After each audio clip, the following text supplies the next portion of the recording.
While admitting up front that there is still a little bit of time before the 2024 presidential election, let alone just the primary that will lead up to it. It is interesting. We've had a year now with Biden. It's a time, I think, to check in on what potential primary voters think about the current president. Is this someone that they could see supporting the next time around? And apparently the picture is a little bit more mixed than you might expect for an incumbent president. Joining us now to break down some of the recent polling, we're very lucky to be joined by the politics reporter for Insider, Jake Lahut. Welcome to the Damage Report. Thanks for having me. Very glad to have you on. So normally, incumbent president is considered basically a lock. Outside of some major scandal or something, we would probably expect that they'd be polling pretty well at this point, right? Definitely.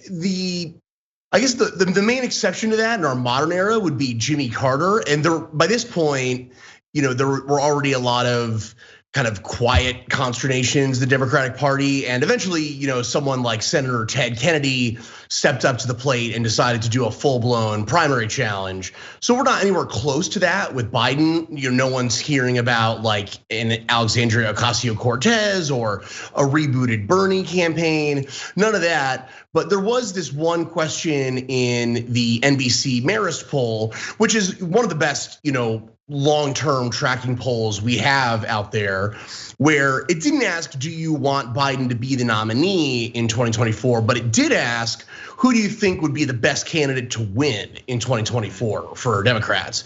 So 41% said Biden, 41% replied someone else, which is very vague and kind of elicits your idea of a perfect, ideal Democratic candidate, and then the rest were in your undecided, don't know category. But it was really that 41-41 split that immediately jumped out to me. Yeah, I think that first number probably means more for the reasons that you said. It's an evaluation of, do you consider him a strong candidate? The someone else is, well, who's someone else? Aquaman? Who's the who? Like your favorite, your aunt? Yeah, that's a little bit frustrating, but those numbers aren't great. And so you pointed out the historic, the example of Jimmy Carter. So Jimmy Carter, it's a different time, obviously, but there were foreign policy, obvious missteps that were made. There was a lack of much, action in terms of domestic legislation. It's not impossible to map some of that onto the first term for Biden. So at this point, how much do we know about what's playing into the numbers you were just talking about? Like which topics or events throughout this year might be influencing people in their evaluation of how strong of a candidate he'd be? Do we have any data about that? Yeah, the main trend for Biden has been, top line, a consistent downward slide in his overall approval rating, which started, surprisingly high in the high 50s, low 60s, and is now in the low 40s. When you dig a little deeper into that, the big group that's moved on him isn't really Democrats or Republicans. And again, these are people who identify as such in those polls. It's really independents. And that group, he's just been hemorrhaging support among them for months and months. The one like sub question that you can track that slide with is a dip in his pandemic approval numbers. So the question was asked with Trump, do you approve of the way the president is handling the coronavirus pandemic? Pretty standard wording, was across a lot of polls. And for Biden, that number has just kept going down.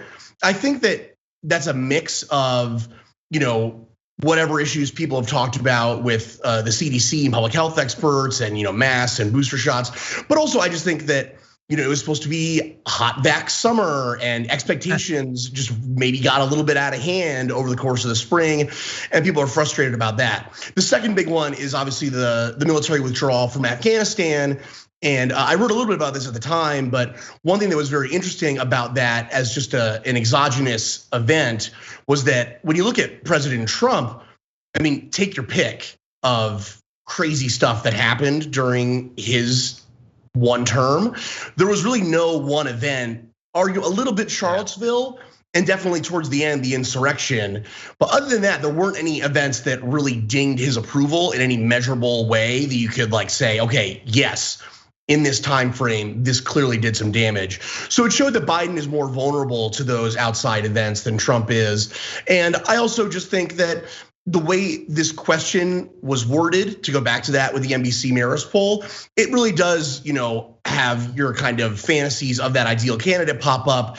But if you drill down to Democrats, like, do you approve of the job President Biden is doing? He's still killing it in that respect. He's at 85%, down from like the low 90s. So yeah. I do think that it's not like a super panic time. It's still a year out from the midterms if you're a Democrat who is really already worried about 2024. But the trends are deep enough that they're definitely worth paying attention to at this point. Yeah.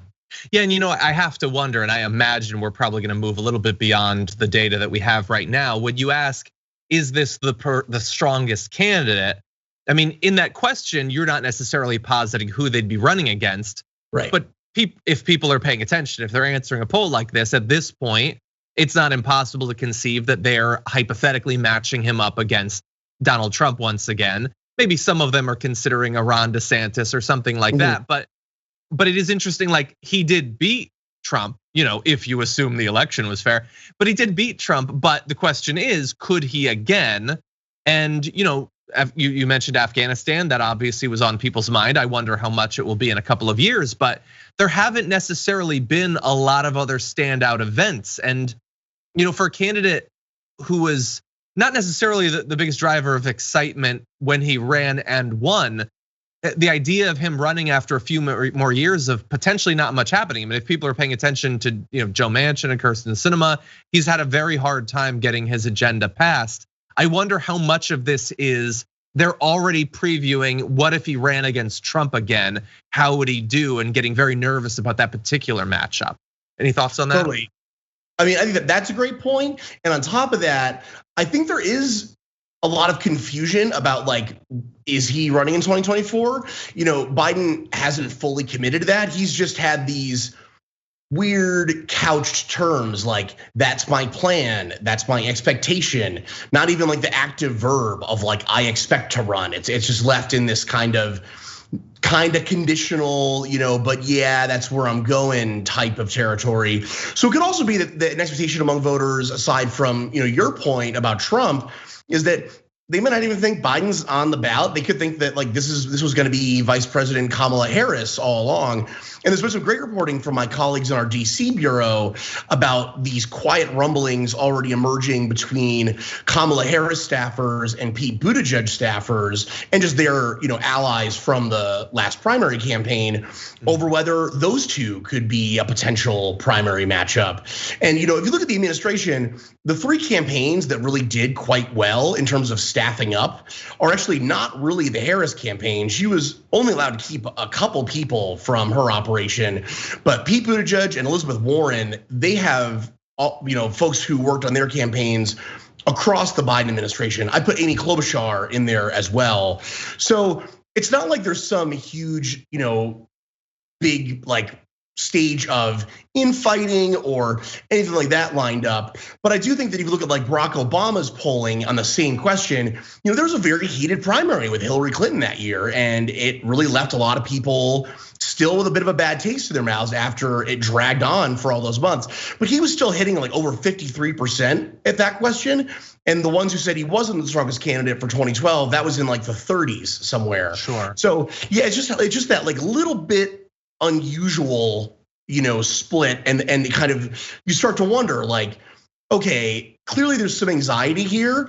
And to your point about whether it's Trump or DeSantis, I think Biden's age is clearly a factor in all of this. And people just worrying after 2016 when they thought everything was in the bag.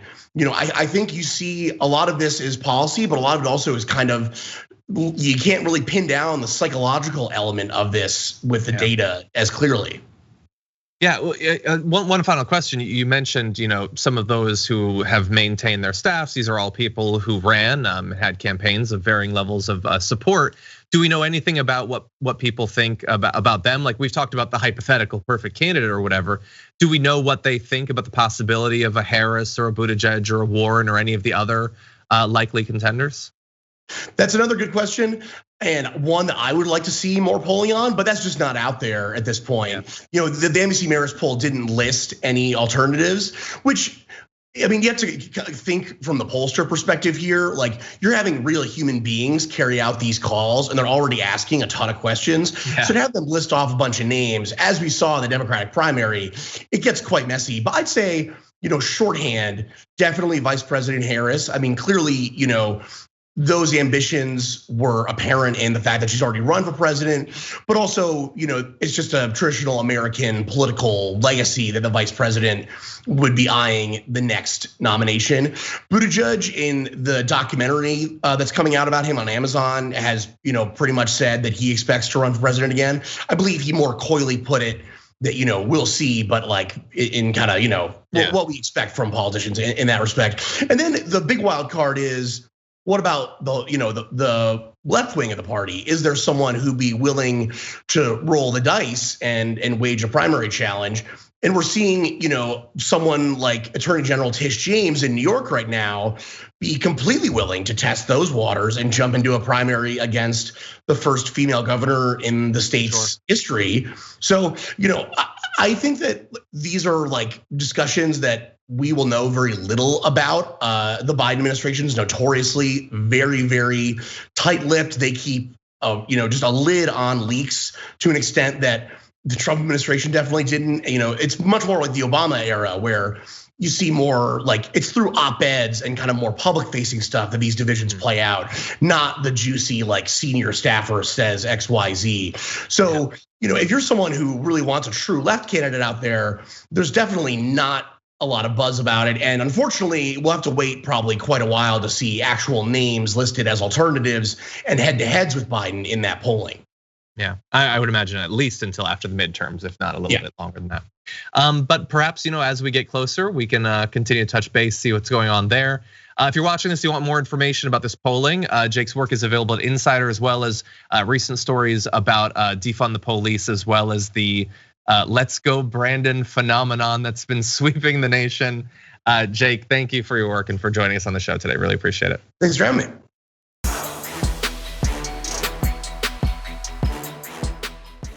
Check out the Damage Report podcast each day, wherever you get your podcasts, whether Pocket Casts or Stitcher or iTunes. You can join me as I give you the news and stories you want, with a range of co-hosts and interview guests jumping in on the fun each day. Again, that's the Damage Report, wherever you get your podcasts. And if you get them at iTunes, don't forget to rate and review. Sometimes I'll read them live on the show.